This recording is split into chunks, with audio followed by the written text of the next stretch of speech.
नहमदुहु व नस्तईनुहु व नस्तगफिरुहु व नऊज़ु बिल्लाहि मिन शुरूरि अनफुसिना व मिन सय्यिआति अअमालिना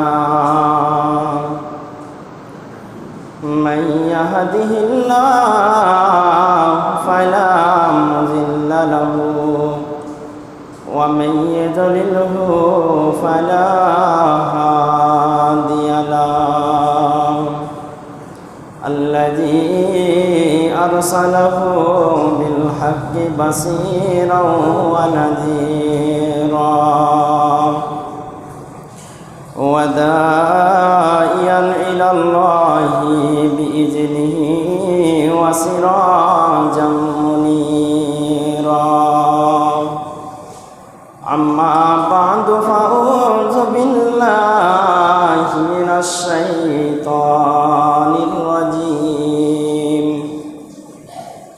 बिस्मिल्लाहिर रहमानिर रहीम क़ाफ़ वल क़ुरआनिल मजीद बल अजिबू अन जाअहुम मुनज़िरुम मिनहुम फ़क़ालल काफ़िरूना हाज़ा शैउन अजीब अइज़ा मितना व कुन्ना तुराबन ज़ालिका रज्उन बईद क़द अलिम्ना मा तंकुसुल अर्दु मिनहुम व इंदना किताबुन हफ़ीज़ बल कज़्ज़बू बिल हक़्क़ि लम्मा जाअहुम फ़हुम फ़ी अम्रिन मरीज अफ़लम यंज़ुरू इलस समाइ फ़ौक़हुम कैफ़ बनैनाहा व ज़य्यन्नाहा व मा लहा मिन फ़ुरूज वल अर्द मददनाहा व अलक़ैना फ़ीहा रवासिया व अम्बतना फ़ीहा मिन कुल्लि ज़ौजिन बहीज। बारकाल्लाह।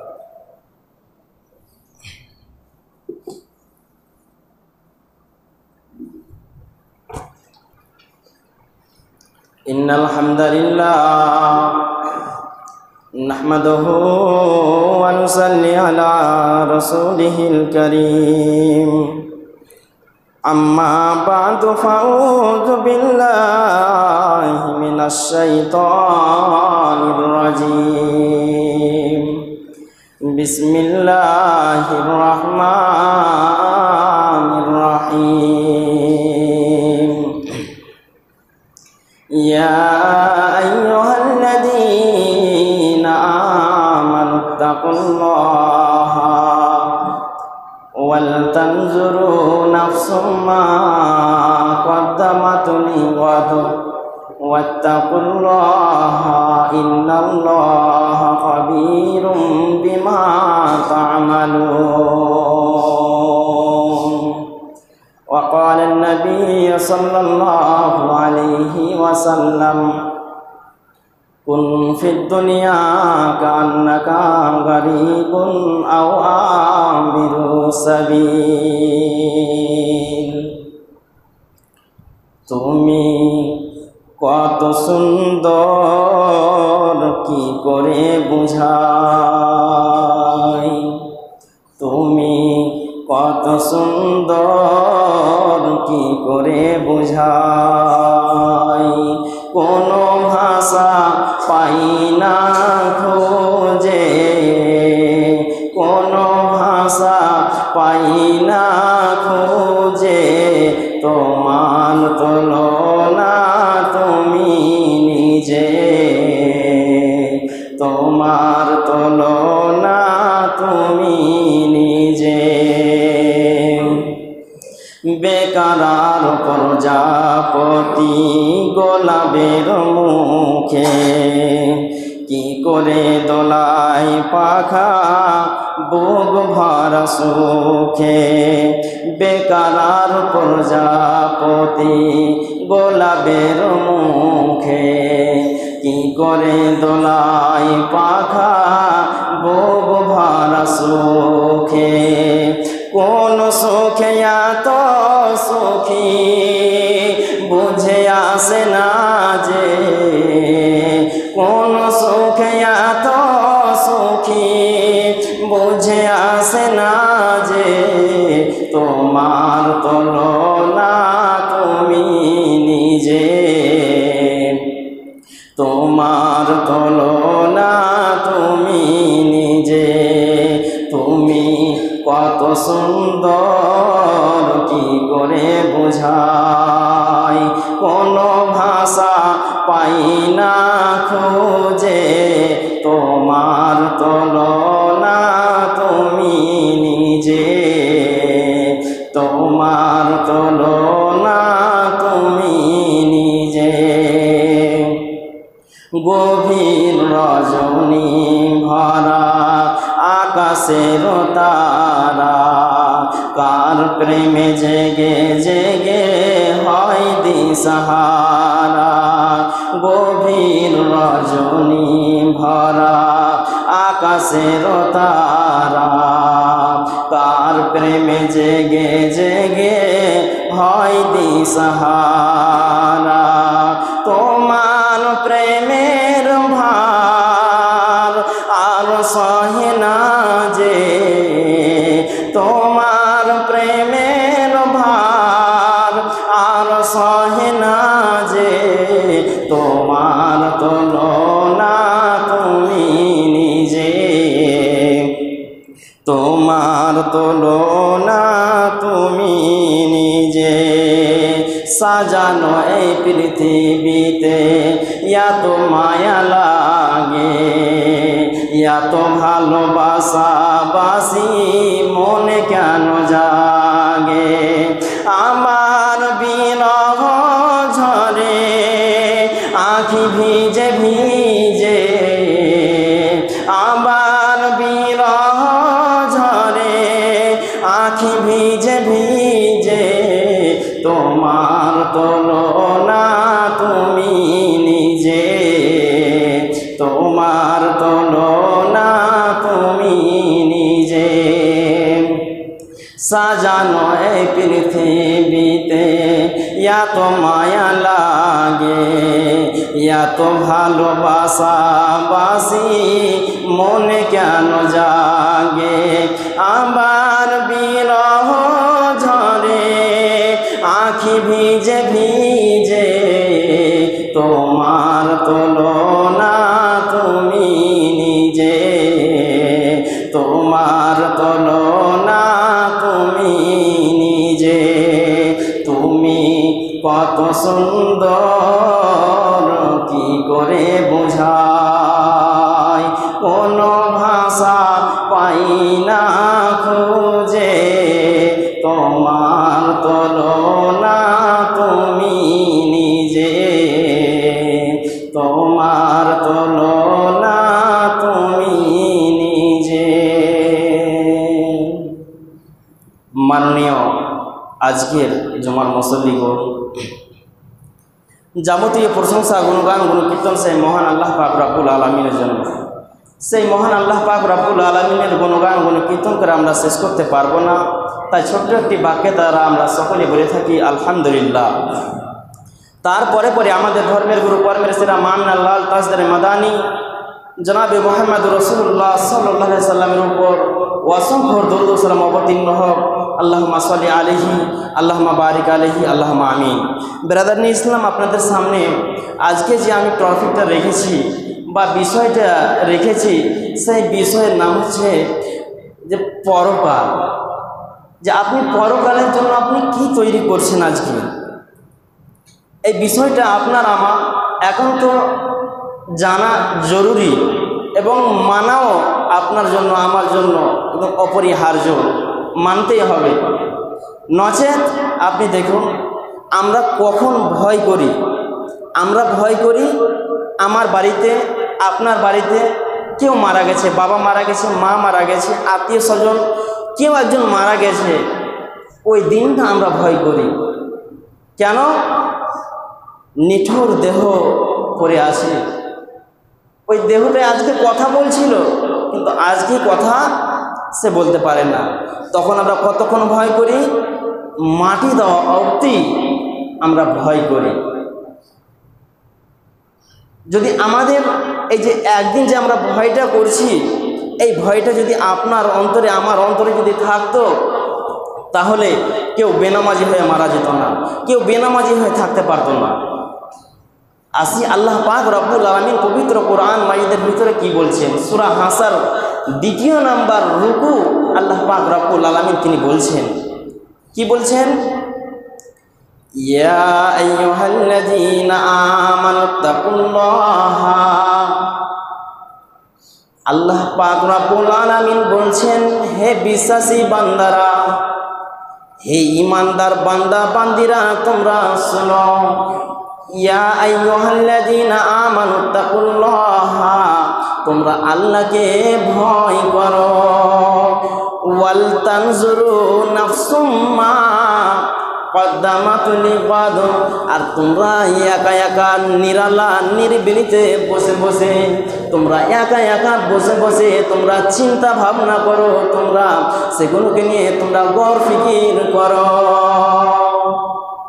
ওয়াল তানজুর নাফসুম মা কদ্দামাত লিগাদ, যে আমি আখিরাতের দিনের জন্য, কিয়ামতের দিনের জন্য আমি কি সম্বল তৈরি করতে পেরেছি, আমি কি সম্বলটা তৈরি করার পরে আমি সেই দুনিয়াতে আমি পাঠিয়েছি, অর্থাৎ কিয়ামতের দিনের জন্য আমি কি এমন আমল আমি করেছি।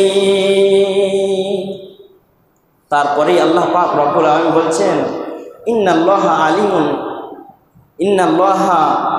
আলিমুন খাবীর।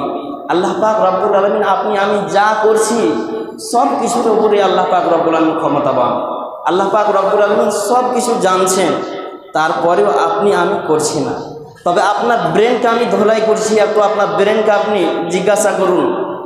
যাদের বয়স 50 পার হয়ে গেছে, 40 পার হয়ে গেছে, আপনি জিজ্ঞাসা করুন কি এই আয়াতের আপনি তাফসির ইবনে কাসির যদি আপনি খুলেন, তাহলে বিস্তারিতভাবে আপনি এর তাফসির আপনি পাবেন। কি আপনার জীবনের এবার তাফসিরের ভিতরে বর্ণনা করছেন যে আপনি যে ফেলে আসা দিনগুলো, যে আপনার বিগত দিনগুলো যে গত হয়ে গিয়েছে, এই দিকের দিকে আল্লাহ পাক রব্বুল আলামিন বলছেন তোমরা সেই দিকে ফিরে দেখো।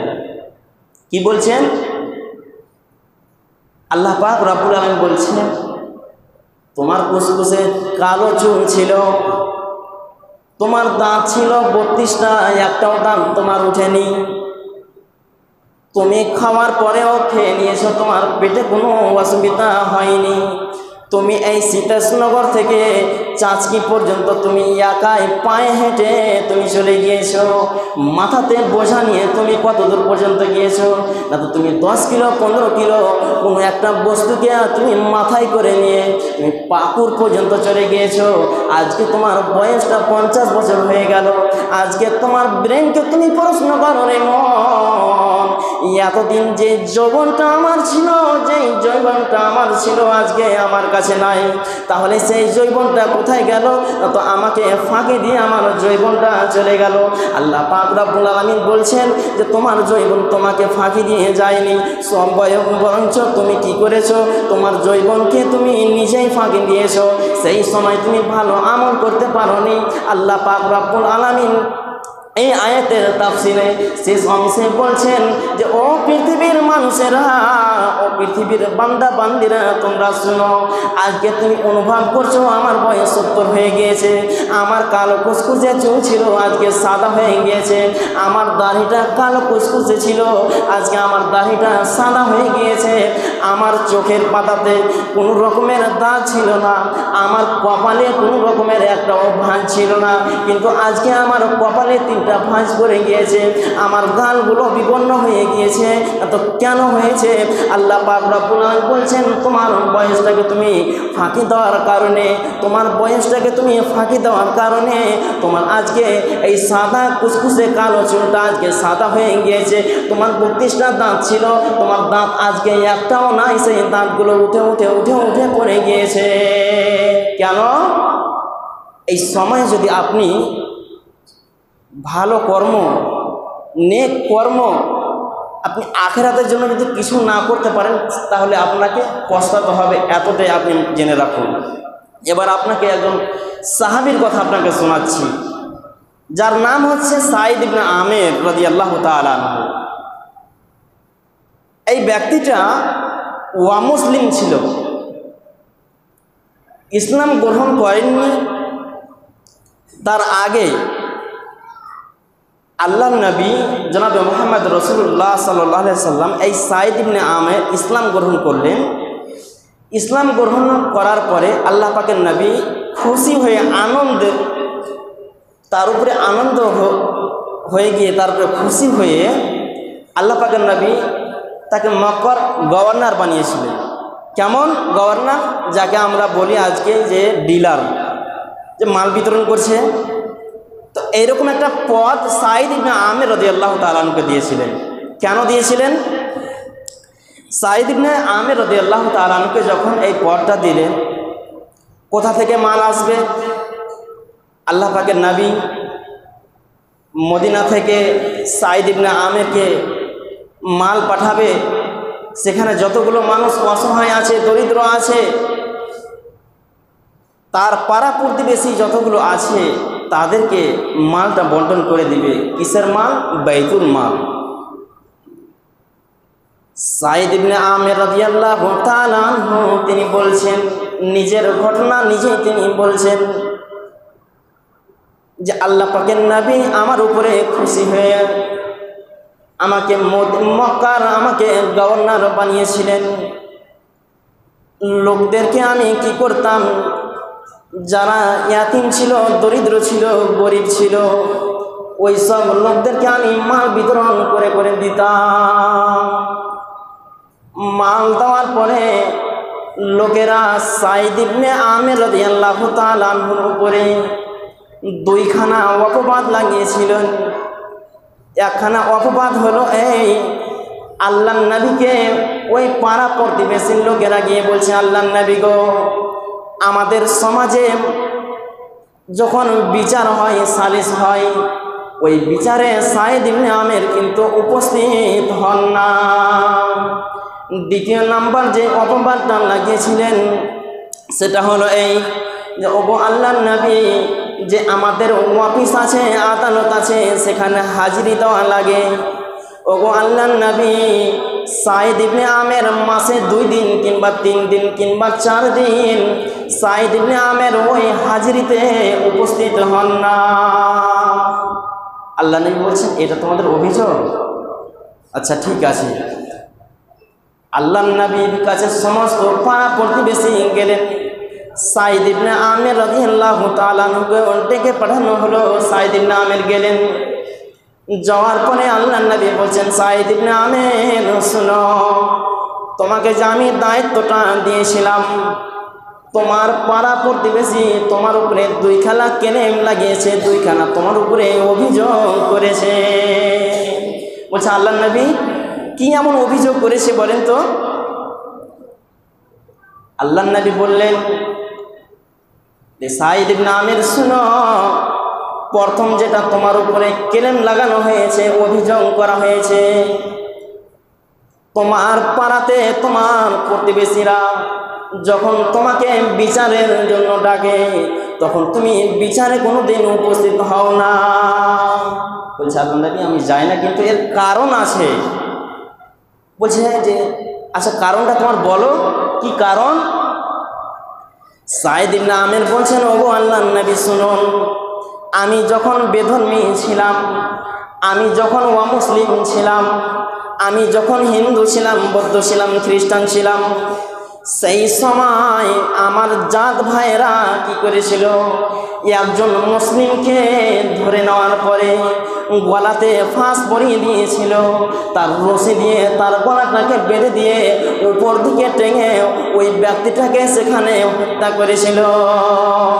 যার কারণে আল্লাহর নবী গো, ওই মুসলিম ভাইয়ের যখন আমার মৃত্যুটা যখন আমার চোখের সামনে আসে, ওগো আল্লাহর নবী, তখন কিন্তু আমার এই ব্রেনে কথাটা ভেসে আসে যে আজকে আমি যে বিচারে যাব, সালিসে যাব, যদি আমি ন্যায় ফয়সালা না করতে পারি, তাহলে আমি সাঈদ ইবনে আমের সেই দিন যখন আমি অমুসলিম ছিলাম, তখন আমি নিজের ফয়সালা নিজেই করতে পারিনি।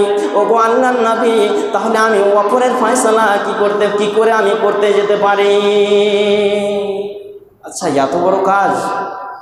আচ্ছা, দ্বিতীয় নাম্বার বলছে, ওগো আল্লাহর নবী, আপনি আমাকে গভর্নর বানিয়েছেন, বাইতুল মাল আমার কাছে আসে, আমি বাইতুল মালকে কি করি, আমানত আপনি আমাকে দিয়েছেন, ওই আমানতকে আমানত হিসাবে আমি কাজে লাগাই। আমি যদি চাই যে অর্ধেকটা মাল আমি বন্টন করব আর অর্ধেকটা আমি নিজের কাছে রেখে দিব, কিন্তু ওগো আল্লাহর নবী শুনুন, এটাকে আমি পরকারের সম্বল, পরকারের আমল হিসাবে আমি কাজটা করছি। একটা দানা আপনি আমার বাড়িতে পাবেন না, যতগুলো আপনি আমাকে বাইতুল মাল দেন, আমি গরিব ইয়াতিম দুঃখীদেরকে আমি সমস্ত মালগুলো আমি বন্টন করে দিই। তাহলে দ্বিতীয় নম্বর যে ক্লেমটা লাগা হয়েছে, এর উত্তরটা বলো। তখন আল্লাহর নবীকে সাঈদ ইবনে আমের বলছেন, ওগো আল্লাহর নবী শুনুন, আমি মাসে 2 দিন 4 দিন আমি অফিসে যাই না, আদালতে যাই না। এর কারণটা শুনুন, আমার বাড়িতে যে আমার স্ত্রীটা আছে বেশিরভাগই সে অসুস্থ থাকে, সে বেরামি লোক, এর জন্য আমি আর কি করি, ওগো আল্লাহর নবী, আমাকে বাইতুল মাল বন্টন করতে দেন। তারপরে আপনি শুনুন, আমরা স্বামী স্ত্রী যে রয়েছি, আমাদের দেহতে যে কাপড়টা আপনি দেখতে পাচ্ছেন, এই রকম কাপড় আমার স্ত্রীর পরনে আছে, আমার পরনে আছে। আর দ্বিতীয় নাম্বার, আপনি কাপড় আমাদের বাড়িতে পাবেন না। তাহলে আমি কি করি, ওগো আল্লাহর নবী শুনুন, মাসে সপ্তাহে আমি কি করি, আমি দূরে চলে যাই পুকুরে, আর সেখান থেকে আমি আমার কাপড়টাকে, আমার স্ত্রীর কাপড়টাকে আমি সাফ করে নিই। আর আমার বাড়িতে একটা গর্ত আছে, এই গর্তটাতে আমি আমার স্ত্রীকে সেখানে রেখে দিই। আর রেখে দেওয়ার পরে আমার স্ত্রীকে আমি বলে দিই, রে আমার বেগম শুনো, যদি কোনো লোক আমার বাড়িতে আসে, আমাকে খোঁজ করে, তাহলে বলবে সাঈদ ইবনে আমের বাড়িতে নাই। ওগো আল্লাহর নবী, আমি এরই জন্য মাসে 4 দিন আমি অফিসে যাই না, আমার কাপড় ধরি সাফ করার জন্য, রান্নাবান্না করার জন্য আমি 4 দিন অফিসে যাই না। আর প্রথম নাম্বার, ওগো আল্লাহর নবী, যেটা আমার উপরে প্রথম নম্বর কেন লাগা হয়েছে যে আমি কোনো বিচারে যাই না। ওগো আল্লাহর নবী, আমি বেধর্মী ছিলাম, আমি অমুসলিম ছিলাম, সেই দিন আমার মুসলিম ভাইকে ফাঁসি দিয়ে ঝুলানো হয়েছিল, চুলি কষ্টে চড়ানো হয়েছিল। সেই ব্যক্তিটা এতটা জীবকে বের করে দিয়েছিল, সেখানে সে মৃত্যুবরণ করেছিল। তার মৃত্যুর বেদনাটা আমি যখন আমার ব্রেনটা এসে যাচ্ছে, আল্লাহর নবী গো, আমার ব্রেনটা আমার ঠিক থাকছে না। তাহলে আমি নিজের বিচার যখন আমি নিজেই করতে পারিনি, ওগো আল্লাহর নবী, তাহলে আমি পরের বিচার আমি কি করে করতে যাই? এই কাজটা কেন করছেন? সাঈদ ইবনে আমের বলছেন, আমি ওই পরকালের সম্বল হিসাবে, আমি দায়িত্ব হিসাবে ওই পরকালের যেন আমি ধরা না পড়ে যাই, এর জন্য আমি কাজ করছি। এবার আসি হযরত ওমর রাদিয়াল্লাহু তাআলা আনহু, এর নাম আপনারা শুনেছেন, বিখ্যাত লোক। হযরত ওমর যে রাস্তাতে চলতেন, ওই রাস্তাতে শয়তান শুধু চলতো না, এটা আপনারা জানেন। কিন্তু হযরত ওমর রাদিয়াল্লাহু তাআলা যখন খলিফা পেলেন, বেশ অনেক ঘটনা আছে, তার মধ্যে আপনাকে একটা ঘটনা আপনাকে বলছি। সেটা হচ্ছে এই যে গভীর রাত্রিতে হযরত ওমর রাদিয়াল্লাহু তাআলা আনহু কি করতেন, তার গ্রামে তিনি টহল দিতেন, ঘুরতেন, ভ্রমণ করতেন, যে কোন বাড়িতে অসহায় আছে, কোন বাড়িতে খেতে পায় না, এটা তিনি খোঁজ করতেন। ঠিক একদিন রাত্রে হযরতে ওমর রাদিয়াল্লাহু তাআলা আনহু তিনি প্রত্যেক দিন যেমন টহল দেন ওই রকমভাবে তিনি রাত্রিবেলায় তিনি চলছেন। চলতে চলতে একটা বাড়ির পাঁজরে একটা বাড়ির পাশে গিয়ে হযরতে ওমর রাদিয়াল্লাহু তাআলা আনহু দাঁড়ানোর ভান করলেন। আর সেখানে দাঁড়িয়ে দাঁড়িয়ে একটা বাড়ি থেকে গুনগুন গুনগুন করে কান্নার শব্দগুলো ভেসে আসছে। একজন কাঁদছে না, সেখানে মনে হচ্ছে দুইজন চারজন সেখানে ক্রন্দন করেছে। হযরতে ওমর রাদিয়াল্লাহু তাআলা আনহু তিনি ওই বাড়িতে প্রবেশ করলেন। বাড়িতে যাওয়ার পরে তার মা জননীকে বলছেন, তুমি কেমন মা, তোমার সন্তানেরা ক্রন্দন করছে আর তুমি চুপচাপ আছো। আর হযরতে ওমর ওই বাড়িতে যাওয়ার পরে তিনি দেখলেন একটা চুলা আছে আর চুলাতে গরম চুলা আছে আর চুলাতে একটা ডেকচি চাপানো আছে, একটা হাঁড়ি চাপানো আছে আর হাঁড়ি ভর্তি পানি দেওয়া আছে।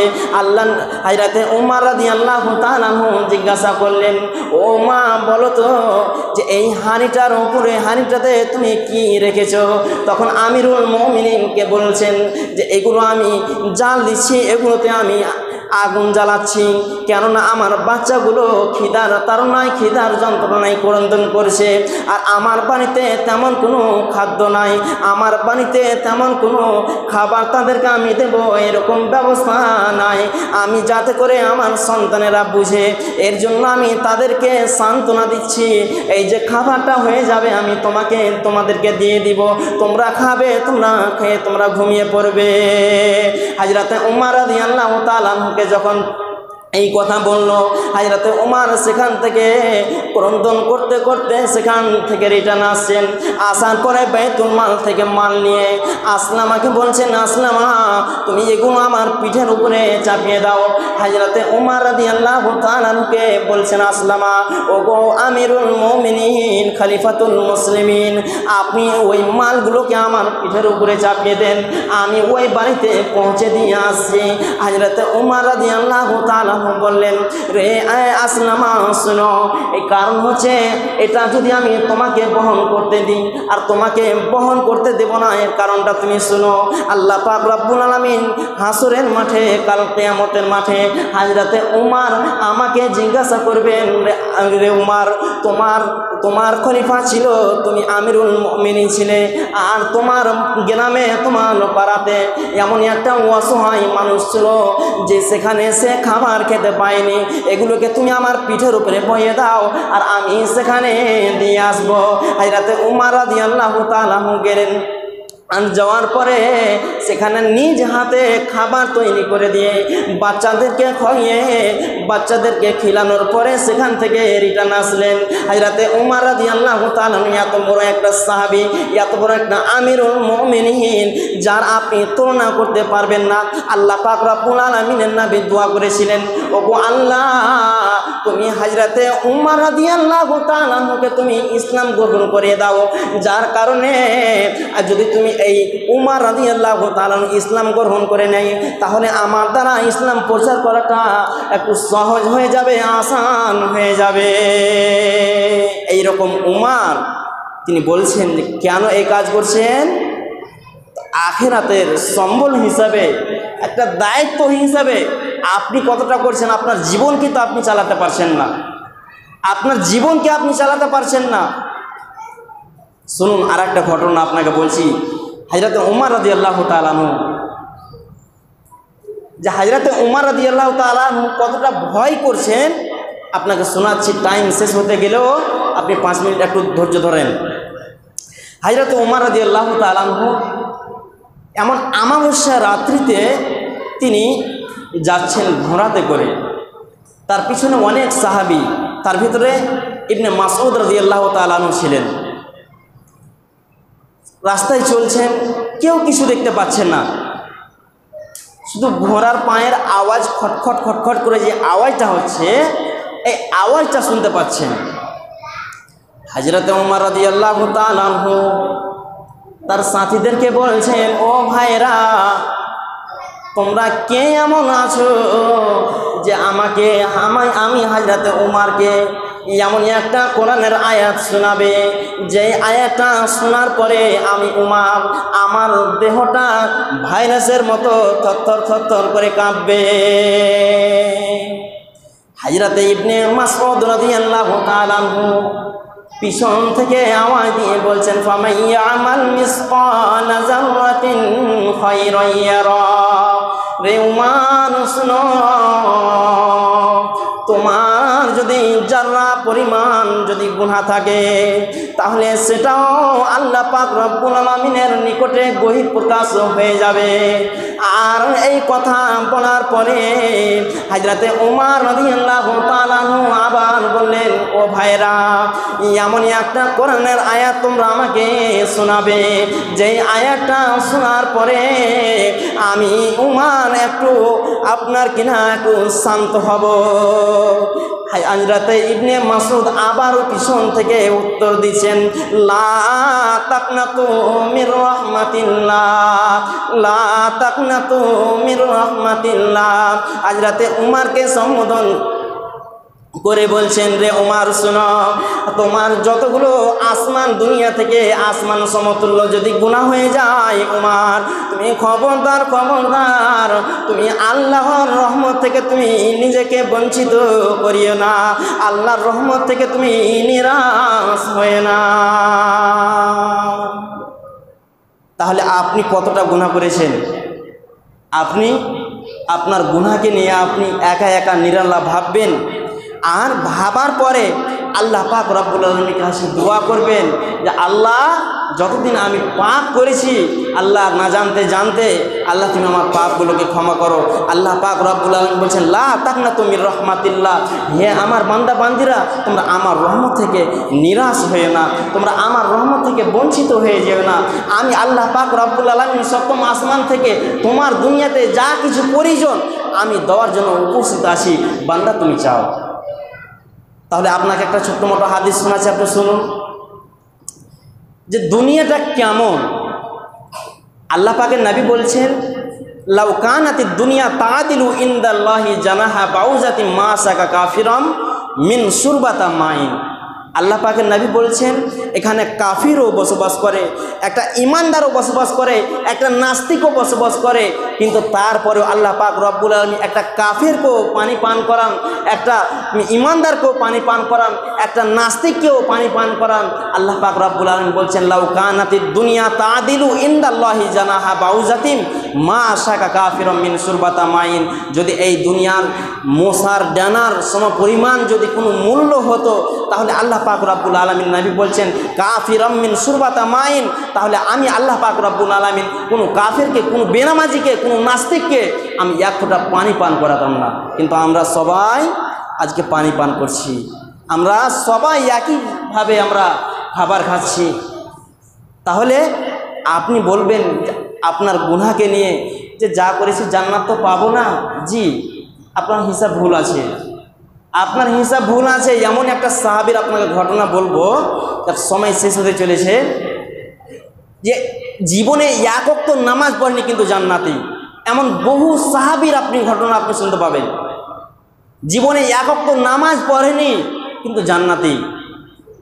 তাই বাবাজি, ভাই আমার, যতদিন বেঁচে আছেন নেক কাজ করেন, নিজের জীবনের গুনাহগুলোকে একবার আল্লাহর কাছে হাজির হন, দিয়ে বলুন যে আল্লাহ, এতদিন তো বুঝার পরে না বুঝার পরেও গুনাহ করেছি, আল্লাহ তুমি আমার গুনাহগুলোকে ক্ষমা করো।